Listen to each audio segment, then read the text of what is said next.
అందరికీ నమస్కారం అండి. మేము వాజేడు మండలం గొల్లగూడెం గ్రామంలో ఉన్నామండి. ఇక్కడ 4 అనే విత్తనం మీద రైతు ప్రదక్షిణ క్షేత్రం పెట్టడం జరిగింది. ఇక్కడ రైతులు చూడడానికి వచ్చారండి. ఏ విధంగా ఉందో చెప్తారండి. మీ పేరు చెప్పండి సార్. మా పేరు పీర్ల సర్వేశ్వరరావు అండి. మేము ఈ 441 ఇంతకుముందు వేసాము. 3 సంవత్సరాల నుంచి వేస్తున్నాము కానీ బాగా వస్తుంది దిగుబడి. ఇప్పటి వరకు అయితే బాగానే ఉంది, కాపు బాగానే ఉంది. ఇక చేను కూడా మంచిగా నల్లికి మంచిగా గ్రోతింగ్ అంతా బాగానే ఉంటుందండి. Okay sir. తోటి రైతులు వేసుకోవచ్చండి ఈ విత్తనాన్ని? తోటి రైతులు పక్కా వేసుకోవచ్చండి. దిగుబడి మినిమం ఏంది మ్యాక్సిమం వచ్చేస్తుంది. వెనక ముందైనా దేనికైనా తట్టుకునే శక్తి మన 441 ఉంది దీనికి బయోసీడ్. ఓకే అండి, థ్యాంక్ యూ.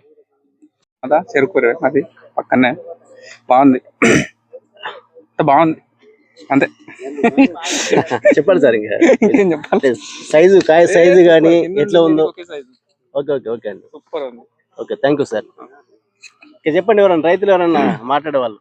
అవునండి, బాగున్నాయి. విత్తనం బాగానే ఉందండి. నేను కూడా వేసిన. సార్ మీ పేరు చెప్పండి సార్. ములకల సమ్మయ్య, ఏ ఊరు సార్ మీది? చింతూరు. 441 చేను ఎకరన్నా వేసాం. బాగుందండి. బాగుంది, ఇంతకంటే కొద్దిగా బాగానే ఉంది. మీరు చెప్పండి సార్. నా పేరు ఆనందరావు అండి.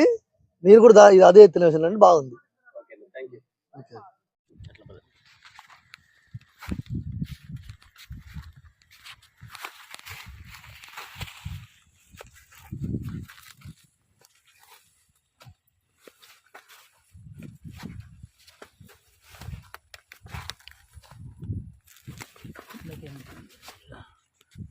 ఏంటంటే కాపు కింద నుండి కాసిందండి. అవునండి, బాగుంది. అవును,